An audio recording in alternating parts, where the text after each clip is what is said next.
Os anos 70 foram uma década muito importante para a história do cinema. Foi nessa década que a gente teve o surgimento de grandes clássicos como O Exorcista, O Massacre da Serra Elétrica e Halloween. Um grande filme que não é dessa década, mas que ainda assim influenciou bastante, foi o clássico Bebê de Rosemary, que ajudou a trazer o famoso pânico satânico. E bebendo da mesma inspiração, surgiu A Profecia.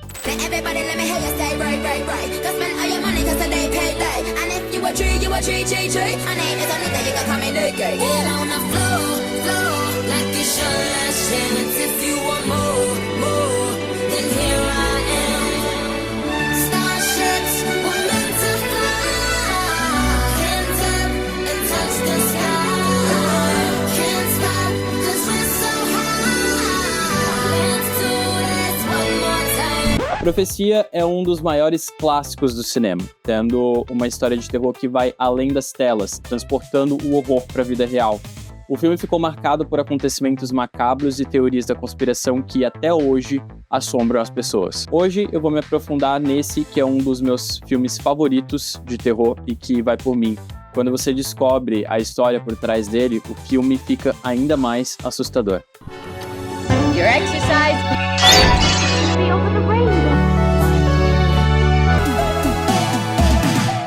A metade da década de 70 encerrou um grande conflito que deixou o mundo cada vez mais desconfiado do governo, desiludido com as instituições. A Guerra do Vietnã ficou marcada para sempre como um período obscuro na história do mundo. American soldiers hiking their way through the sweaty jungles of South Vietnam, searching for an elusive enemy.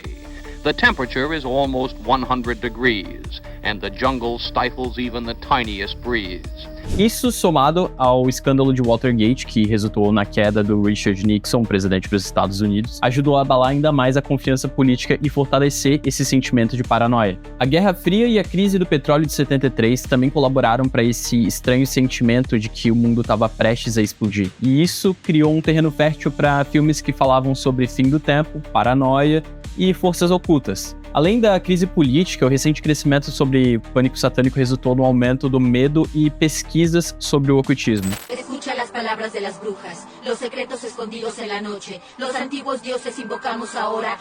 E depois do sucesso do Bebê de Rosemary e O Exorcista em 73, que eu já fiz um vídeo no canal, faltava somente um filme para completar essa que ficou conhecida como a trilogia do diabo.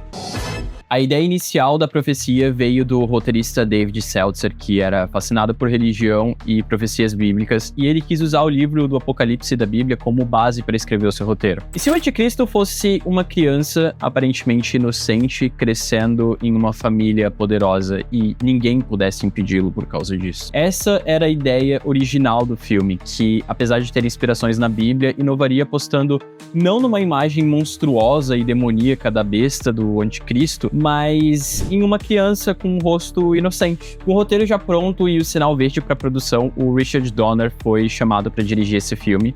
O diretor, que até então ele era conhecido somente por alguns episódios de Kojak e Twilight Zone, que eu preciso fazer um vídeo e eu tô enrolando para fazer esse vídeo porque eu honestamente não assisti tudo de Twilight Zone, mas é uma série que ainda vale muito a pena. Enfim, é então que no dia 6 de junho de 1976, sim, isso foi proposital, chegou aos cinemas o filme A Profecia. E como é o filme? O casal composto por Robert Thorne, um diplomata americano que vive em Roma, e Catherine, a esposa que tá grávida do seu primeiro filho, vive uma vida com a maior tranquilidade até que as coisas começam a dar errado, porque a Catherine perde o seu filho antes do nascimento dele. Na esperança de manter uma boa relação com a família, o Robert aceita o conselho de um padre deveras duvidoso pra caralho. E esse conselho, ele consiste na ideia de que tinha uma criança que tinha nascido recentemente e que a mãe dessa criança tinha morrido durante o parto. O Robert, então, aceita ter essa criança como seu filho, não contando pra Catherine sobre a criança não ser o filho de verdade. Acho que deu pra entender mais ou menos onde eu quero chegar, né?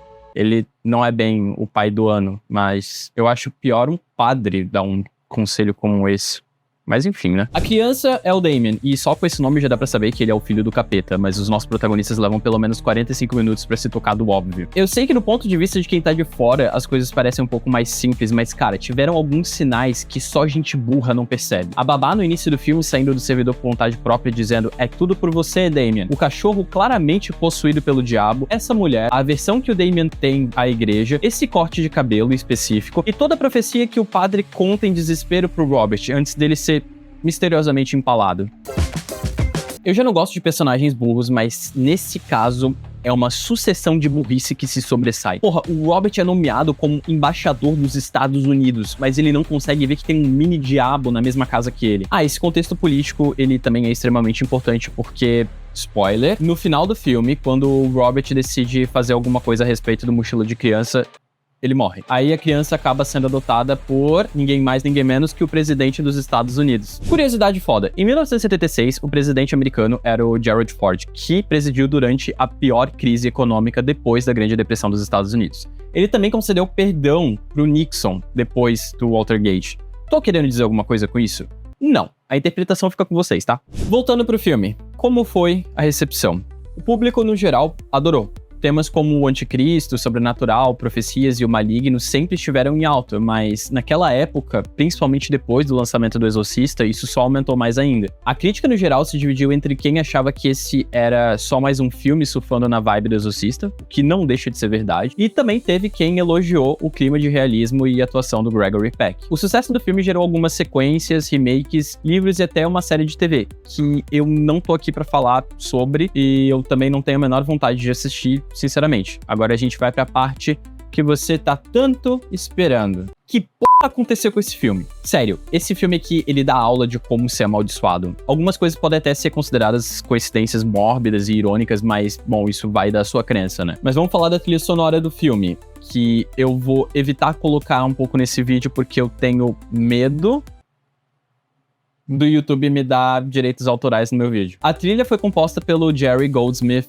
e é considerada uma das mais assustadoras do cinema. Eu bati no microfone. Eu particularmente gosto muito de trilhas que investem em um coral mais sombrio, e essa aqui acerta muito nisso. O Jerry fez uma faixa principal com o nome de Ave Satani, do latim Salve Satã. O próprio Goldsmith disse que queria fazer algo religioso, mas satânico ao mesmo tempo, e contratou um coral para cantar a frase como Ave Satani ou Corpus Satani, que eu não vou ficar falando toda hora porque, enfim, né? É meio chato. Curiosidade foda 2. Essa foi a única vez que o Jerry ganhou algum Oscar em toda a sua vida, então parabéns pro vencedor do Oscar de melhor trilha sonora de 1977.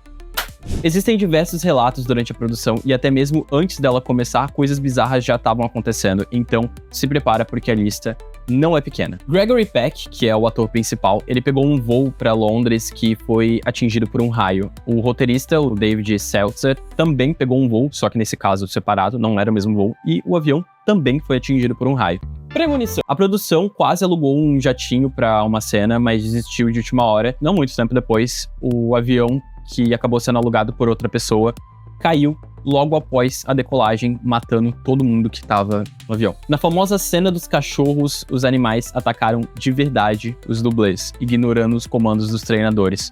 Um dos dublês ficou gravemente ferido. Na cena em que os babuínos enlouquecem dentro do carro, a reação da atriz Lee Remick, que eu não faço ideia se tá... Ah, você já sabe, né? Foda. É 100% real. Pouco tempo depois, o treinador que ajudou a gravar essa cena foi atacado e morto por um tigre em uma outra filmagem. O hotel onde a equipe estava hospedada foi bombardeado por terroristas do IRA, mas ninguém na produção estava presente naquele momento. O diretor Richard Donner revelou que o clima das filmagens era muito mais tenso que o normal. Muitos membros da equipe se recusavam a participar de algumas cenas, principalmente as que envolviam símbolos religiosos.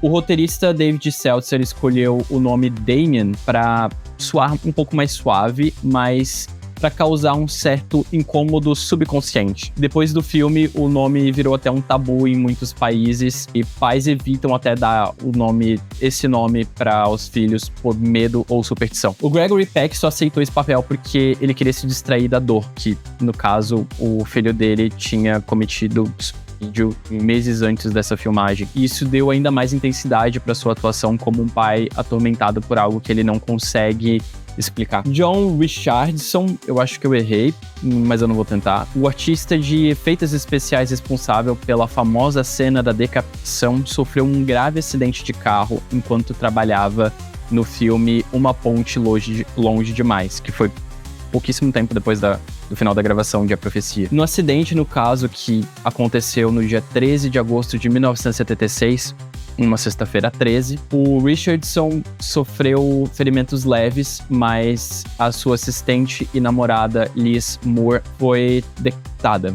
gravando para sempre na história do cinema A Profecia como um dos filmes mais amaldiçoados de todos os tempos. Aí teve a Branca de Neve da Rachel Zegler, né? E, enfim, eu não sei se esse foi um bom timing pra eu colocar uma piada, porque uma pessoa morreu, né? A Profecia entrou pra história e marca muita presença na cultura pop, não somente por conta do filme, mas pelos bastidores macabros também. O filme teve as suas continuações que eu vou ignorar, mas que são uma resposta a todo esse sucesso. Ele é um filme que até hoje assusta pelos temas que ele aborda, pela trilha sonora, por conta das histórias por trás, e eu recomendo muito, mas se você é uma pessoa meio espiritualizada, é válida uma oraçãozinha depois que você assistir o filme. E antes de assistir o filme também, porque a música Ave Satani não é a melhor coisa do mundo pra você ouvir se você for cristão. Enfim, galera, é isso. Eu espero que vocês tenham gostado do vídeo. Comentem, curtam. Vocês podem sugerir temas também, caso vocês quiserem. E é isso aí. Até a semana que vem.